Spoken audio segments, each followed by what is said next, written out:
You know, like in first grade when they ask you, what do you want to be when you grow up? And I put down, I wanted to be a pilot and I wanted to be a firefighter, you know, and I did those two things. I've flown an airplane. I work on them now, which I think is even better than flying them because it takes a lot to keep them up in the air. And I've been a firefighter, and I didn't know at that time how much I'll be changing other people's lives and how much that changed my life. And if the city ever knew I'd do this for free, it'd be unbelievable. Because that's how much I enjoy. I have a passion for it. Came here in '92, and I was in Leawood from '88. We came over here and filled in Overland Park, and I said, man, they run fires, they got water beds in their stations, they got all kinds of neat stuff. I want to come over here. And I became a volunteer, and then I asked Dennis Myers. At that time, I said, what will it take for me to be a firefighter here? And he told me, put an application in. And I did, got hired. Donnie Doan, Steve Isaacson, and myself, we were all three hired, and we were pretty much thrown to the wolves. And it was fun, you know. They all made officers, and I didn't. Mark Mansfield was in that group. George Scott got hired that year. It was a fun year. And I seen a lot of changes. We had dashes with the cabs open in the back where you got cold in the winter and hot in the summer. And now we got trucks that almost drive themselves. They're driving computers. We run new technology on putting fire out. We just started with the thermal imaging camera. You know, it was the first, I saw that thing, it was huge. Now we got little dinky ones. Our gear got lighter.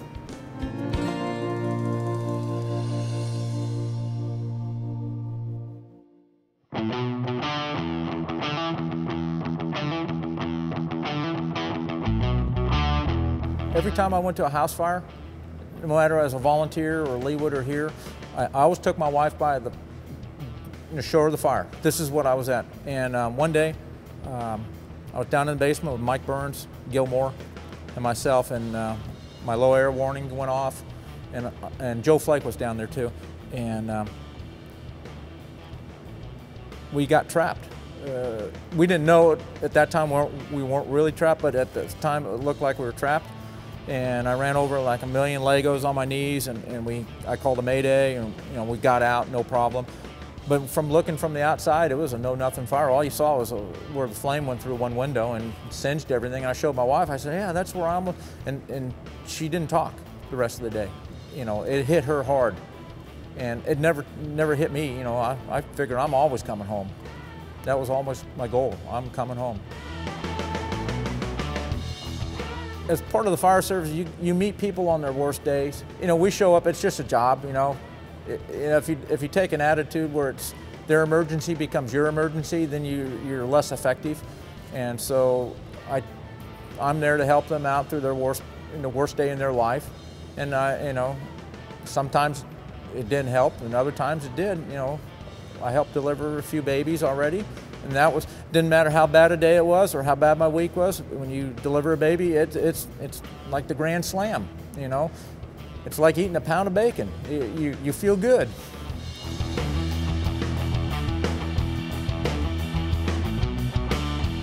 Where else can you do what we're doing? You know, the department will pay for our education. You can get a good education out of it. You get a real good education on life, you know. And it teaches you to get along with 4 or 5 different people at varying backgrounds for 24 hours. You know, because you got to be able to trust them, and they got to trust you. So that's how it becomes a family. And sometimes I think the guys I work with know more about me than my wife does. I know there's some secrets that they know my wife doesn't know. So.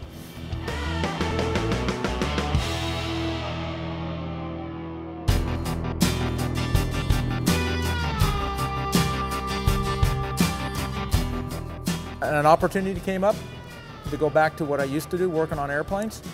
And I'm a flight line mechanic. I'm up in the big leagues. I'm working for the big airlines now, which is I always wanted to do that. And the opportunity came up, I'm doing it. Plus my body's wearing out, you know, and it's time. You know when it's time.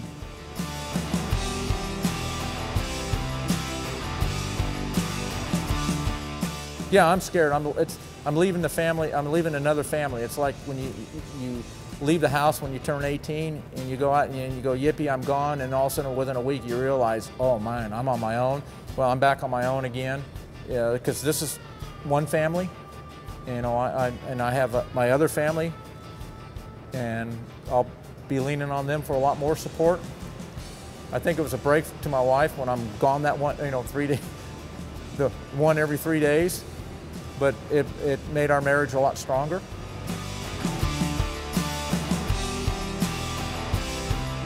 I will definitely miss it. It's a big chunk of my life. You know, a third of a year I spend here. And I can't say that about any other profession. And this is one of the only professions I know it's a passion. It's not a job, where a lot of other things are just a job. You show up, punch the clock, you go home, you know. I will definitely miss this place and miss the people I've worked with, because every one of them had an influence on me, whether they're new people or the old Grizzly veterans that I came on with. But I'll see the guys. I live up in Station 2's area. I know their number. I'll call them. I'm going to try to stay on as a volunteer to kind of wean myself off the fire department life. I came up in a time when you held everything in, you cowboyed up, you didn't talk about it. You know, if you got hurt, you cowboyed up. Something was a bad call, you cowboyed up. You know, and it just took me over the last few, 10 years or so that's not good. And, talk to it. You got a lot of wannabe psychiatrists in the station there. They'll help you out with ideas, whether they be good or bad. But there's always advice in the fire station. Enjoy life. Don't get wrapped up into the little things, because there is life after the fire department. When I came into the department here, there was no fanfare, and I wanted to go out that way.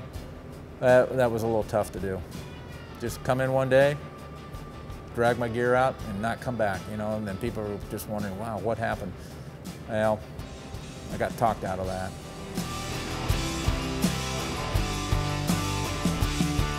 Goodbye, good luck, enjoy life. When it comes your time, you'll know it. Jason said I couldn't make this short and sweet, so hey, see ya.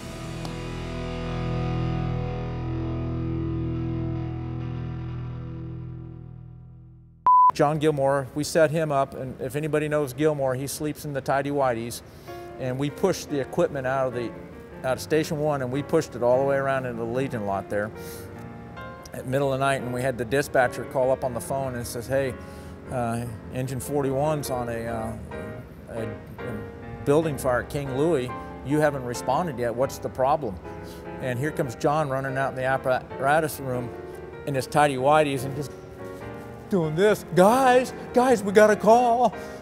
And then we're laughing so hard, we're being real quiet, we're laughing so hard, and we look up, and then he looks up and sees the apparatus over in the Legion lot. He got it, but still, the look on his face. Nah, I can't say that either. I'll tell you, when you moon someone from the tailboard, your wallet falls out of your pants. I can't drop that word. There'll be a bleep there. This will be short and sweet, we're done. You are now free to move about your retirement.